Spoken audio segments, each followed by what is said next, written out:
Hello everyone, welcome to my YouTube channel English literature zone. आज के video में हम लोग सन्स एंड लवर्स के बारे में पढ़ेंगे, जो कि डीएच लॉरेंस की काफ़ी फेमस नॉवेल है। तो वीडियो शुरू करते हैं। वीडियो के थ्रू अगर आपका हेल्प होता है, वीडियो आपके सिलेबस का है, तो प्लीज़ आप लोग वीडियो को लाइक कीजिएगा, चैनल को सब्सक्राइब कीजिएगा और कमेंट करके बताइएगा वीडियो आपको कैसा लगा।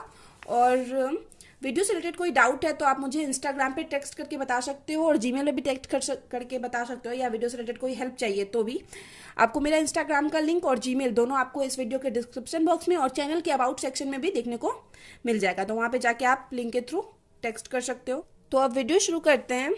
सो far as Sons and Lovers is concerned, मतलब जहाँ तक सन्स एंड लवर का संबंध है, it is one of the best novel of DH Lawrence. DH Lawrence का one of the best novel है। Who was known as the greatest English poet, जो कि जाने जाते हैं ग्रेटेस्ट इंग्लिश पोइट के रूप में, राइटर के रूप में, एसेइस्ट और नॉवलिस्ट के रूप में ऑफ द 20th सेंचुरी के। His full name is David Herbert Lawrence. उनका जो पूरा नाम है वो है David Herbert Lawrence.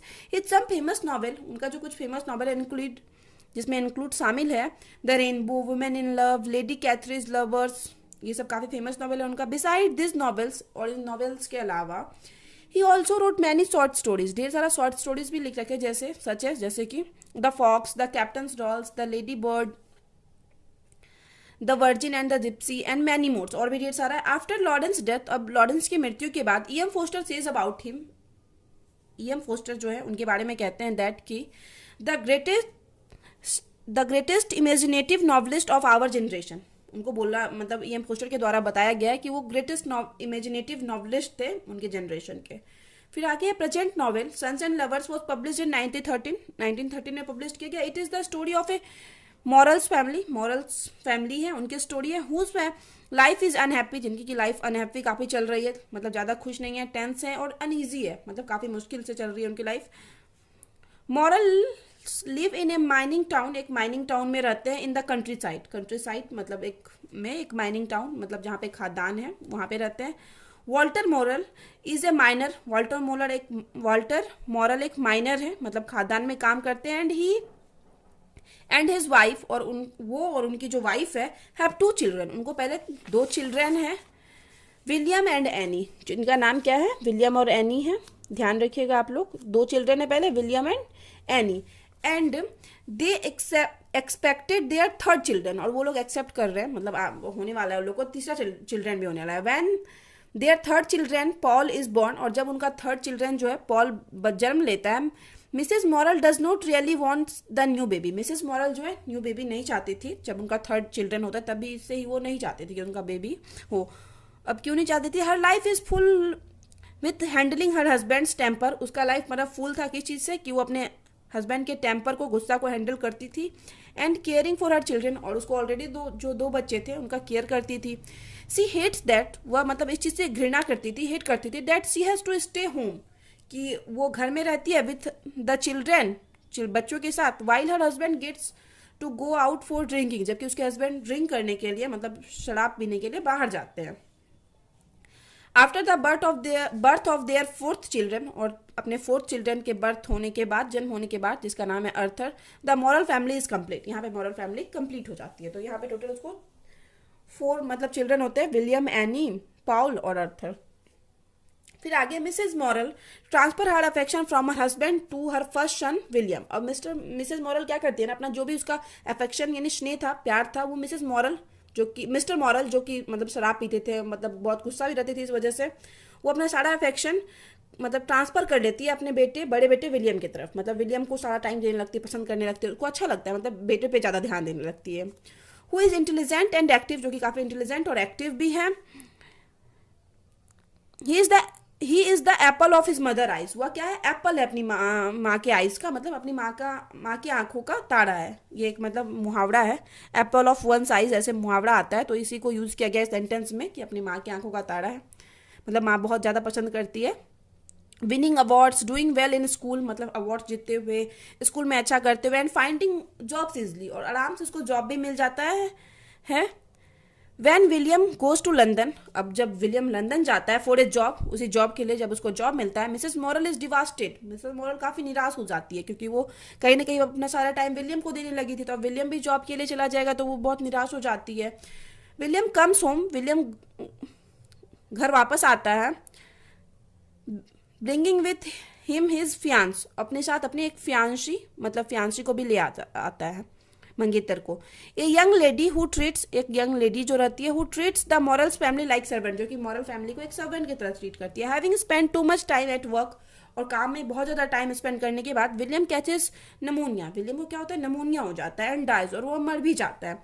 After Williams death, और विलियम की मृत्यु के बाद mister moral turns her love and affection Paul, अब मिसेस मॉरल क्या करती है अपना सारा अफेक्शन प्यार मतलब अपने मतलब थर्ड चिल्ड्रन जो है उनका पॉल को देने लगती है।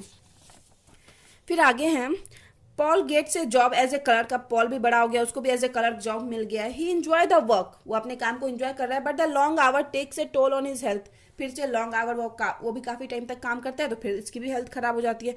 Paul is also stuck down with pneumonia, इसको भी नमोनिया हो जाता है। Mrs Morel does everything in her power to nurse him back to health, अब मिसेस मॉरल जो है, जो कि पहला बेटा अपना खो ही चुकी थी, मतलब अपना सारा पावर लगा देती है उनकी देखभाल करने में, सारी पूरी शक्ति से देखभाल करती है उसको ठीक करने में, बैक टू हेल्थ मतलब उसका हेल्थ सही करने में। पॉल रिकवर्स वेल, पॉल ठीक भी हो जाता है। Paul begins to visit a nearby farm owned by Mr Leivers, Mr Leivers का एक फार्म है वहाँ पे पॉल मतलब जाना शुरू कर देता है। He strikes up an unusual friendship with the Leivers daughter Miriam, यहाँ पे उसका एक मतलब फ्रेंडशिप हो जाता है मिस्टर लीवर्स की बेटी जो है मिरियम से। Mrs moral dislike sir, Mrs Morel जो है पॉल की माँ, उसको पसंद बिल्कुल नहीं करती है मिरियम को, एंड फील्स, और ऐसा मतलब उसको लगता है that she is bad for Paul, कि वह पॉल के लिए बुरी है, अच्छी नहीं है। मिसेस मॉरल या फिर नॉट गुड भी कर सकते हो, बैड से ज़्यादा अच्छा रहेगा। She is not good for Paul. Mrs Morel watches their relationship closely and wishes that Paul would break things off, अब ये मिसेस मॉरल मतलब देखती है कि वो लोग क्लोज आ रहे हैं, पास आ रहे हैं, उन लोग को मतलब ऑब्जॉर्व करती है और चाहती है कि उन लोग मतलब टूट जाए रिलेशनशिप, उन लोग का खत्म हो जाए। She is jealous of the time he spends with Miriam, she वो जलती भी है कि जो टाइम मतलब उसका जो बेटा स्पेंड करता है मिरियम के साथ। Once Miriam introduces Paul to Clara Dawes, Clara Dawes से मिलाती है मिरियम मतलब पॉल को। क्लारा इज मैरिड, क्लारा एक शादीशुदा है, क्लारा शादीशुदा है। टू ए मैन, एक आदमी से, नेम्ड बैक्स्टर डेविस, जिसका कि नाम है Baxter Dawes. She works in the same factory as Paul, वह मतलब उसी फैक्ट्री में काम करते हैं जिसमें पॉल करता है। After Paul and Miriam have sex, मतलब ये दोनों काफी क्लोज आ जाते हैं फिजिकली। ही डिसाइडेड दैट, वो डिसाइड करती है that they are not good for each other, मतलब उसके बाद वो डिसाइड करता है क्योंकि उसकी माँ को तो पसंद नहीं थी मिरियम पहले ही, बट ये लोग जब फिजिकली क्लोज आ जाते हैं तब ये डिसाइड करता है कि वो लोग एक दूसरे के लिए ठीक नहीं है, and breaks off their relationship, और मतलब अपना रिलेशनशिप खत्म कर देता है। Paul heads into an intensity sexual relationship with Clara, अब पाउल क्या करता है अपना पैशनेट लव मतलब सेक्सुअल रिलेशनशिप शेयर करने लगता है किसके साथ, क्लारा के साथ। मीडियम इज जेलिस, मीडियम यहाँ पे काफी जेलिस होती है ये देख के दैट की Mrs moral have accepted Clara, कि मिसेस मॉरल जो है पॉल की जो माँ है एक्सेप्ट कर लेती है क्लारा को एज पॉल्स लवर, पॉल्स के लवर के रूप में। When she has not liked at her all, जबकि वह उसको पसंद नहीं करती है, ठीक है, ये सोच के मीडियम काफी जेलिश होती है, मतलब उसको गुस्सा आता है मिसेस मॉरल पे। पाउल एंड क्लारा शेयर से पैशनेट सेक्सुअल रिलेशनशिप, मतलब काफी पैशनेट सेक्सुअल रिलेशनशिप एक दूसरे के साथ शेयर करते हैं पाउल एंड क्लारा।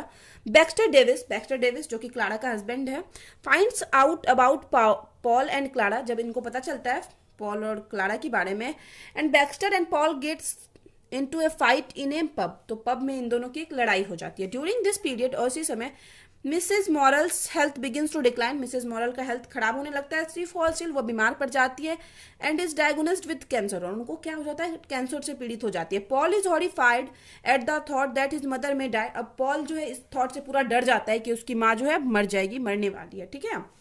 फिर he stay with her mother to nurse her, अब अपनी माँ के साथ रहने लगता है क्योंकि ये माँ को अपनी बहुत ज़्यादा पसंद करता है, जैसे इसकी माँ बहुत ज़्यादा क्लोज है विलियम के बाद पॉल से, उसी तरह ये भी क्लोज है, तो वो अपनी माँ की काफ़ी देखभाल करता है। देन ही लर्न्स दैट, तभी उसको पता चलता है Baxter is in the hospital, कि बैक्स्टर भी जो क्लारा का हस्बैंड है जिसके साथ इसका अफेयर चल रहा है वो भी हॉस्पिटल में है, रिकवरिंग फ्रॉम टाइफाइड, जो कि रिकवर कर रहा है टाइफाइड से ग्रसित है। Paul goes to visit him and now men become friends, now two men become friends, Paul मतलब उसको देखने जाता है किससे मिलने, बैक्स्टर से, और दोनों दोस्त बन जाते हैं, फ्रेंड बन जाते हैं। आफ्टर फ्यू मंथ्स, अब कुछ महीने बाद, Mrs Morel dies, Mrs Morel मर जाती है। ग्रेजुअली एंड पेनफुली, मतलब धीरे धीरे पेनफुली मर जाती है Mrs Morel. She is buried alongside William, और विलियम जो उनका पहला बेटा था जो जिसकी डेथ हो गई थी उसके साइड में इसको ब्यूरिड यानी दफना दिया जाता है। And Mr Morel can no longer bear to live in the house, और मिस्टर मॉरल जो कि अभी तक जिंदा ही हैं वो अब इस हाउस में नहीं रहना चाहते हैं। That he shared with his wife, जो कि वो अपनी वाइफ के साथ शेयर किए हुए थे। ही एंड पॉल, तो मिस्टर मॉरल और Paul move out and take separately lodging, तो ये लोग वहां से चले जाते हैं उस घर को छोड़ के, कहीं अस्थायी रूप से रहने लगते हैं कहीं और। Paul goes on A trip, Paul अब एक ट्रिप पे जाता है टू द सी साइड पे, समुद्र की साइड पे, विथ बैक्स्टर के साथ, and invites Clara to join them, और क्लारा को भी इनवाइट करता है कि तुम भी ज्वाइन करो।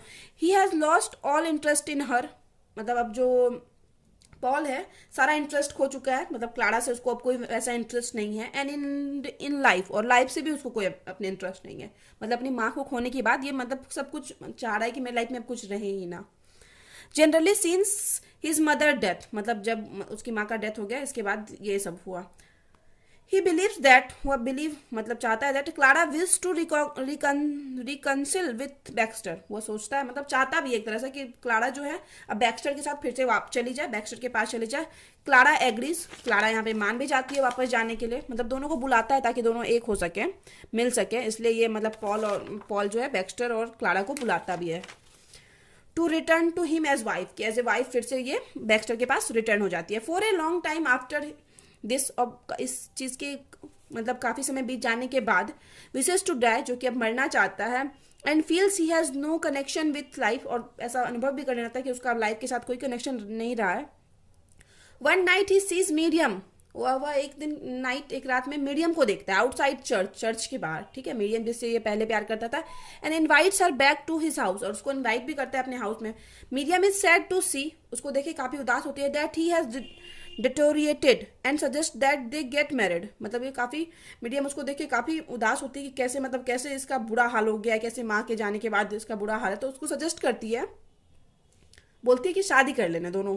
पॉल रिजेक्ट है, लेकिन पॉल फिर भी यहाँ मना कर देता है। And Miriam decide that she will never see him again, और यहाँ पे मीडियम डिसाइड कर लेती है कि अब उससे दोबारा कभी नहीं मिलेगी, कभी उसको देखेगी नहीं, ठीक है। यहाँ पे पॉल अकेले रहने लगा, माँ के बाद उसको अब कोई लाइफ में चाहिए ही नहीं, कोई उसको अच्छा भी नहीं लग रहा है।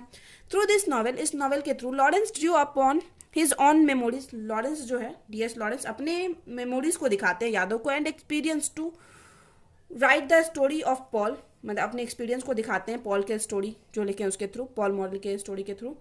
लाइक पॉल की तरह Lawrence was also a weak and sickly boy, Paul की तरह वीक और सीकली बॉय है, बीमार वीक रहते हैं लॉरेंस भी। And he has brought very close to his mother, और जो कि अपने माँ की भी बहुत क्लोज है। By serious attack to pneumonia, मतलब नमोनिया जो उसको मतलब लॉरेंस को भी जब हुआ तो वो माँ के बहुत ज़्यादा क्लोज आ गए, तो ये कहीं ना कहीं पॉल मॉरल को खुद से रिलेट करते हैं DS लॉरेंस।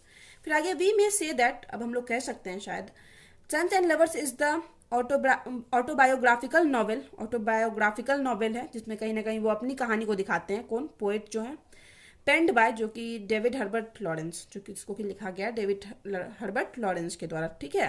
कि इस नॉवेल के थ्रू क्या करते हैं DS लॉरेंस अपनी ही कहानी को दिखाते हैं, ये एक ऑटोबायोग्राफिकल नॉवेल है। तो यहाँ पे वीडियो खत्म होता है। वीडियो अगर आपको अच्छा लगा, आपके लिए हेल्पफुल है, तो प्लीज़ वीडियो को लाइक कीजिए, चैनल को सब्सक्राइब कीजिए और कमेंट करके बताइएगा वीडियो को कैसा लगा। मिलते हैं नेक्स्ट वीडियो में नेक्स्ट टॉपिक के साथ।